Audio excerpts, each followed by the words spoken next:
बड़ा फैसला लिया है। अब एक साथ ही 1,20,738 शिक्षकों का ट्रांसफर होगा। तो बड़ी खबर आपको बता रहे हैं। देखिए, ट्रांसफर की जो प्रक्रिया है वो एक साथ होने वाली है। 27 मई तक सॉफ्टवेयर से एक साथ शुरू होगा ट्रांसफर।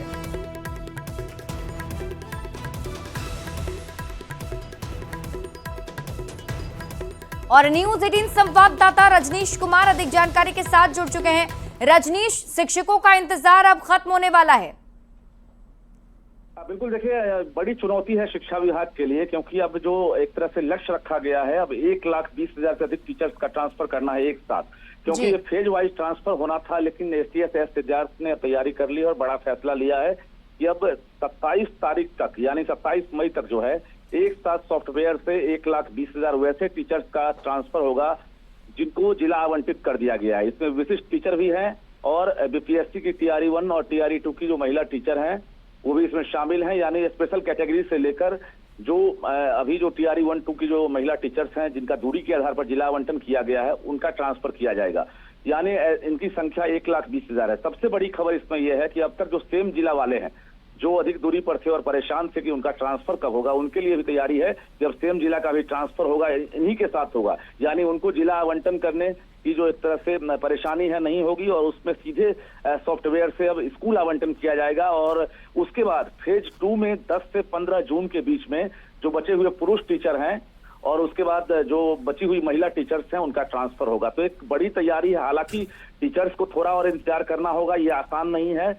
और जो स्कूल है जहां पर विषय वाइज तमाम चीजों को देखकर शिक्षा विभाग जो है एक तरह से फेरबदल करने की तैयारी में है और इसको लेकर अलग से टीम गठित की गई है और सॉफ्टवेयर का लगातार ट्रायल चल रहा है, क्योंकि बड़ी संख्या है और इतनी बड़ी संख्या को लेकर शिक्षा विभाग जो है कई बार ट्रायल ले चुका है और अधिकारियों को ट्रेनिंग भी दिया जाने लगा है। तो उम्मीद रखिए कि 27 मई तक जो पहला लिस्ट है ट्रांसफर का 1,20,000 में कितने टीचर्स का ट्रांसफर होता है ये देखना होगा। लेकिन फिलहाल बिहार के जो टीचर्स हैं जिनका इंतजार लगातार अभी जारी है, उनका इंतजार खत्म हो सकता है 27 तारीख को और ये शिक्षा विभाग की बड़ी तैयारी है। शिप्रा। रजनीश, क्या लगता है जो आप 27 तारीख बता रहे हैं उस दिन कितने लगभग संख्या मानी जाए जिनकी ट्रांसफर पोस्टिंग हो सकती है शिक्षकों की? देखिए, इससे पहले जिनका भी जिला अलॉट कर दिया गया था, हाँ। उनका स्कूल आवंटन नहीं हो सका, चूंकि शिक्षा विभाग ने इससे पहले भी डेट दिया था 20 मई तक। उस डेट तक स्कूल आवंटन नहीं हो सका तो शिक्षकों के बीच एक संशय की स्थिति बनी हुई है कि ये संभव है कि नहीं।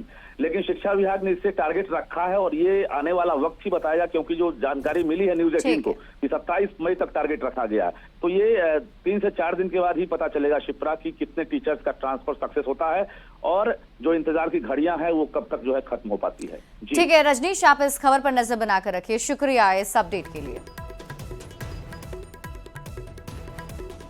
देखिए, पटना हाईकोर्ट ने राज्य के 19,858 सिपाहियों के स्थानांतरण आदेश पर अंतरिम रोक लगा दी है। दायर याचिकाओं पर जस्टिस राजेश वर्मा ने सुनवाई करते हुए राज्य सरकार को 4 सप्ताह में स्थिति स्पष्ट करते हुए हलफनामा दायर करने का निर्देश भी दे दिया है। अब इस मामले की सुनवाई गर्मी छुट्टी के बाद की जाएगी और इस मामले में पटना उच्च न्यायालय से और अधिक जानकारी दे रहे हैं न्यूज 18 संवाददाता संजय कुमार।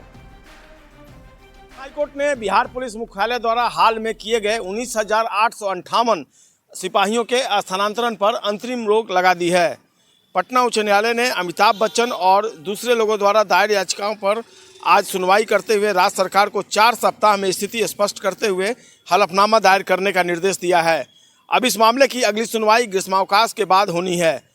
इस पूरे मामले में याचिकाकर्ताओं का कहना है कि पिछले 5 मई को एक साथ 19,858 सिपाहियों का स्थानांतरण एक जिले से दूसरे जिले में कर दिया गया, लेकिन इसमें जो स्थानांतरण किया गया उसमें स्थानांतरण नीति का पालन नहीं किया गया। याचिकाकर्ताओं ने कहा है कि वर्ष 2022 में पहले के स्थानांतरण नीति को समाप्त कर दिया गया है। इसके बाद आज तक कोई नया स्थानांतरण नीति नहीं बनाया गया। इसके बावजूद 2010 से लेकर 2015 के बीच नियुक्त सिपाहियों के स्थानांतरण की कार्रवाई बिहार पुलिस मुख्यालय के स्तर पर की गई है। याचिकाकर्ताओं का यह भी कहना है कि बिना किसी निर्धारित प्रक्रिया अपनाए हुए स्थानांतरण कर दिया गया है, जबकि हजारों सिपाही जिला में कार्यरत हैं, उनका स्थानांतरण नहीं किया गया है। इस मामले में अगली सुनवाई अब 4 सप्ताह के बाद की जाएगी। तो निश्चित तौर पर आज जो सिपाही हैं उनको राहत मिली है और अब 4 सप्ताह के बाद जो एडीजी है लॉ एंड ऑर्डर, उनको इस पूरे मामले में हलफनामा दायर करने का निर्देश दिया गया है और देखना होगा अब इस पूरे मामले में 4 सप्ताह के बाद किस तरीके से सुनवाई आगे बढ़ती है। संजय कुमार, न्यूज़ 18, पटना। सिंदूर मिटाने निकले थे, उन्हें मिट्टी में मिलाया है। मोदी का दिमाग ठंडा है, ठंडा रहता है, लेकिन मोदी का लहू गर्म होता है। देखिए, पहलगाम में आतंकी हमले को आज 1 महीना पूरा हो गया है और इस मौके पर पीएम मोदी ने राजस्थान के बीकानेर से दुश्मनों को सीधा संदेश दिया है। नाल एयरबेस पहुंचे पीएम मोदी ने आतंकियों और आतंक परस्त पाकिस्तान को दो टूक कहा कि दुनिया ने देख लिया कि सिंदूर जब बारूद बन जाता है तो क्या होता है। उन्होंने पाकिस्तान को साफ साफ बता दिया कि अब उसके साथ ना तो ट्रेड होगा, ना ही टॉक होगा और आगे अगर पाकिस्तान की तरफ से कोई भी कायराना हरकत होती है तो आतंक और आतंकियों को पनाह देने वालों को एक जैसा ही इलाज किया जाएगा। राजस्थान के रण से पीएम मोदी का दो टूक संदेश। दुश्मनों ने सिंदूर को बारूद बनते देखा। सिंदूर मिटाने वाले मिट्टी में मिले। मोदी की रगों में खून नहीं, सिंदूर बह रहा है। जो सिंदूर मिटाने निकले थे, उन्हें मिट्टी में मिलाया है। पहलगाम हमले की 1 महीने पूरे होने पर पीएम मोदी ने राजस्थान के रण से दुश्मनों को दो टूक संदेश दिया। बीकानेर में पीएम मोदी ने आतंकवादियों और आतंक के पनाहगारों को बेहद सख्त लहजे में संदेश दिया। पीएम ने कहा, हमारी सरकार ने सेना को खुली छूट दी और तीनों सेनाओं ने मिलकर ऐसा चक्रव्यूह रचा कि पाकिस्तान को घुटने टेकने के लिए मजबूर होना पड़ा। 22 तारीख के हमले के जवाब में हमने 22 मिनट में ही आतंकियों के 9 सबसे बड़े ठिकाने तबाह कर दिए। 22 तारीख के हमले के जवाब में हमने 22 मिनट में आतंकियों के 9 सबसे बड़े ठिकाने तबाह कर दिए और देश के दुश्मनों ने भी देख लिया, जब सिंदूर बारूद बन जाता है तो नतीजा क्या होता है। प्रधानमंत्री मोदी ने सख्त लहजे में कहा कि जो सिंदूर मिटाने निकले थे उन्हें मिट्टी में मिला दिया। जो सोचते थे कि भारत चुप रहेगा, जो अपने हथियारों पर घमंड करते थे, आज वो मलबे के ढेर में दबे हुए हैं। ये शोध प्रतिशोध का खेल नहीं, ये न्याय का नया स्वरूप है।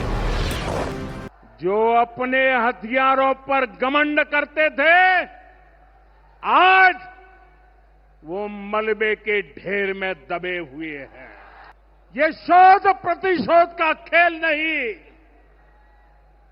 ये शोध प्रतिशोध का खेल नहीं,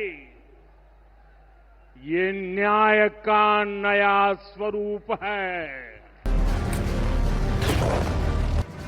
पीएम मोदी ने आतंक को पालने वालों को दो टूक कहा कि भारत अब आतंकी और आतंक को पनाह देने वालों को एक जैसा देखेगा। उन्होंने कहा कि आतंक का फन कुचलने की यही नीति है।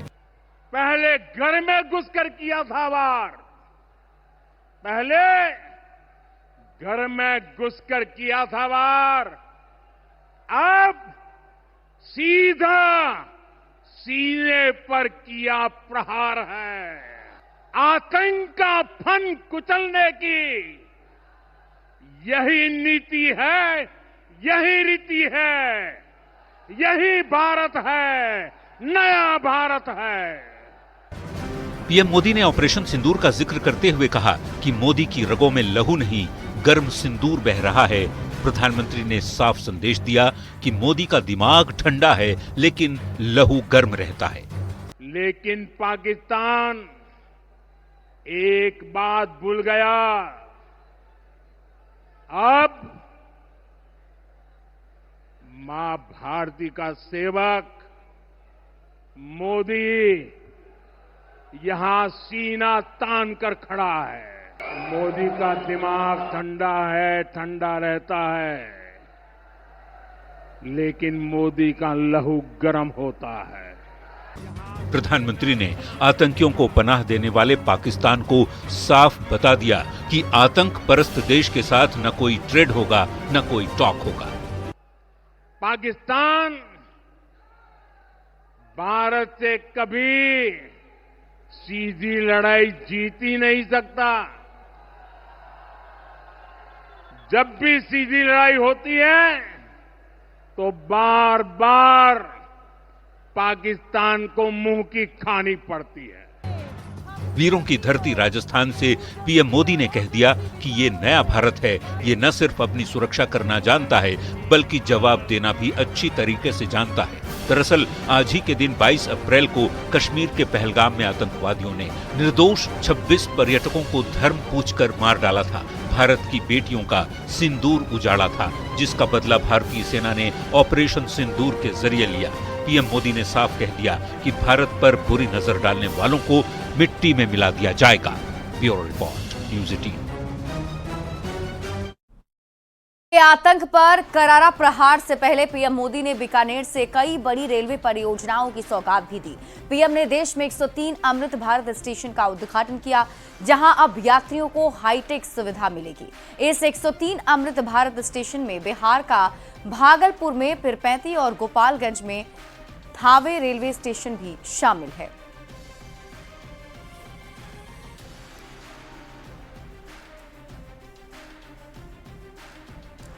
तो पीएम मोदी की ये तस्वीर आप देख रहे हैं।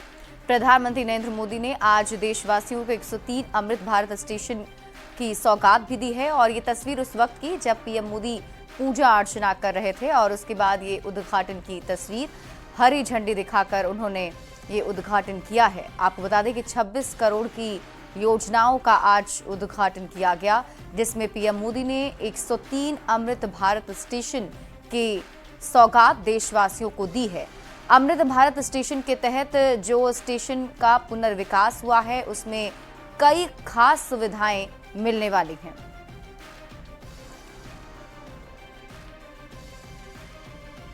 के नेटवर्क को भी आधुनिक कर रहा है। ये वंदे भारत ट्रेनें, अमृत भारत ट्रेनें, नमो भारत ट्रेनें, ये देश की नई गति और नई प्रगति को दर्शाती है। अभी देश में करीब 70 रूट पर वंदे भारत ट्रेनें चल रही है। इससे दूर सुदूर के इलाकों में भी आधुनिक रेल पहुंची है।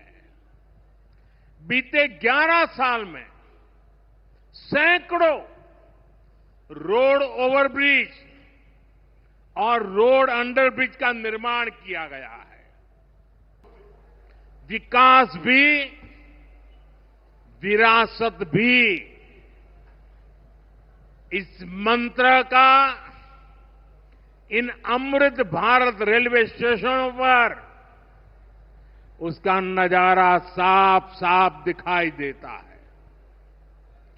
ये स्थानीय कला और संस्कृति के भी नए प्रतीक है। जैसे राजस्थान के मांडलगढ़ रेलवे स्टेशन पर महान राजस्थानी कला संस्कृति के दर्शन होंगी। बिहार के थावे स्टेशन पर मां थावे वाली के पावन मंदिर और मधुबनी चित्रकला को दर्शाया गया है। गोपालगंज का थावे रेलवे स्टेशन अब हाईटेक हो चुका है। पीएम मोदी ने अमृत भारत स्टेशन थावे का बीकानेर से उद्घाटन किया और इस मौके पर पीएम मोदी ने मां थावे भवानी की चर्चा भी की। थावे स्टेशन पर उद्घाटन समारोह में केंद्रीय मंत्री नित्यानंद राय, सतीश चंद्र दुबे के साथ रेलवे के भी बड़े अधिकारी मौजूद रहे। प्रधानमंत्री नरेंद्र मोदी ने आज थावे जंक्शन के सौंदर्यीकरण कार्य का वीडियो कॉन्फ्रेंसिंग के जरिए उद्घाटन किया है और इस दौरान उन्होंने थावे भवानी और थावे जंक्शन का भी जिक्र किया है। उन्होंने कहा कि साफ तौर पर कि थावे जो जंक्शन है वहाँ थावे भवानी की ऐतिहासिक तस्वीर और मिथिला पेंटिंग को भी दिखाया गया है। तो उन्होंने अपने संबोधन में भी थावे मंदिर और थावे जंक्शन का जिक्र किया है। देवी का भी स्थान है, लेकिन आज तक लालू यादव ने यहाँ कोई भी विकास का काम नहीं किया रेलवे में, रेल मंत्री रहते हुए। लेकिन हमारे नरेंद्र मोदी जी, प्रधानमंत्री जी, इस थावे रेलवे स्टेशन को बहुत विकसित किए। थावे जंक्शन को अमृत भारत स्टेशन योजना में शामिल किया गया है और इसे मॉडल का स्वरूप दिया गया है। और ये थावे जंक्शन कई मायनों में खास है। प्रधानमंत्री के उद्घाटन के बाद यहाँ पर रेल यात्रियों को कई सारी सुविधाएं मिलेंगी। इसके अलावा यात्रियों को यहाँ बैठने, रहने और प्लेटफॉर्म पर कई तरह की सुविधाएं मिलेंगी। तो इस तरह से प्रधानमंत्री नरेंद्र मोदी ने गोपालगंज वासियों को थावे जंक्शन के सौंदर्यीकरण की सौगात दी है।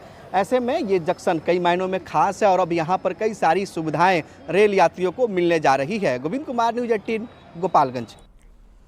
केंद्रीय मंत्री गिरिराज सिंह ने कहा है, बिहार का विकास पीएम मोदी का संकल्प है। आने वाले दिनों में डबल इंजन की सरकार पीएम मोदी और नीतीश कुमार की जोड़ी बिहार को नई ऊंचाइयों पर ले जाएगी। कि आज जब से ये डबल इंजन की सरकार रही है, 17 गंगा पे पुल बने हैं, सड़कों की जाल बिछी है, कई बड़े बड़े प्रोजेक्ट लगे हैं। तो प्रधानमंत्री का संकल्प है बिहार का विकास, और आने वाले दिन में नीतीश कुमार और नरेंद्र मोदी की जोड़ी हम बिहार को उस ऊंचाई पर ले जाने का।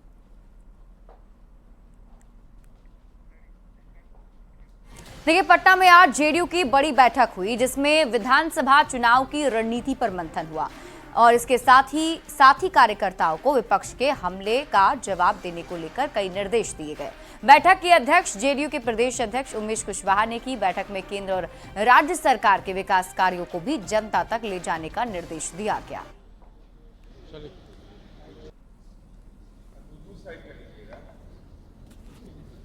तमाम प्रकोष्ठ की बैठक, उसमें राष्ट्रीय प्रवक्ता और हम भी शामिल थे, पूजा एन पैट्रिक भी शामिल थी।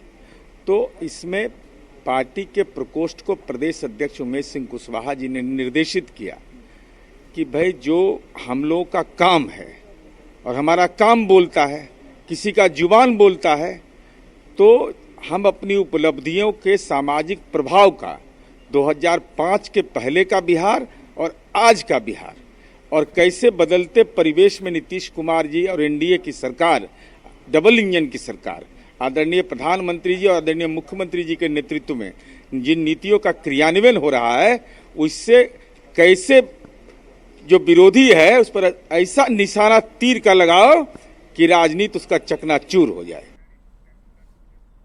वीआईपी के मुकेश सहनी के बयान पर बिहार बीजेपी के अध्यक्ष दिलीप जायसवाल ने एक बार फिर कहा कि मुकेश सहनी से सवाल किया है कि विधानसभा या लोकसभा चुनाव में जो भी सीट उन्हें गठबंधन के तहत मिलती है उस पर 90% हक निषादों का होता है। लेकिन मुकेश सहनी ने चुनाव के समय अपने समाज को क्यों भुला दिया है। बयान दे रहा हूं कि मुकेश सहनी जी निषाद समाज के भलाई के लिए राजनीति में आए हैं और निषाद समाज ने विश्वास करके उनको समर्थन दिया था। लेकिन मुकेश सहनी जी, जब लोकसभा का चुनाव होता है, 3 सीट उनको कोटा मिलता है, महागठबंधन की लड़ाई के साथ वो रहे थे, लेकिन 3 में से एक भी सहनी समाज को उन्होंने टिकट क्यों नहीं दिया लोकसभा में? जब विधानसभा चुनाव लड़े तो आप सहनी समाज को क्यों भूल जाते हैं, निषाद समाज को क्यों भूल जाते हैं?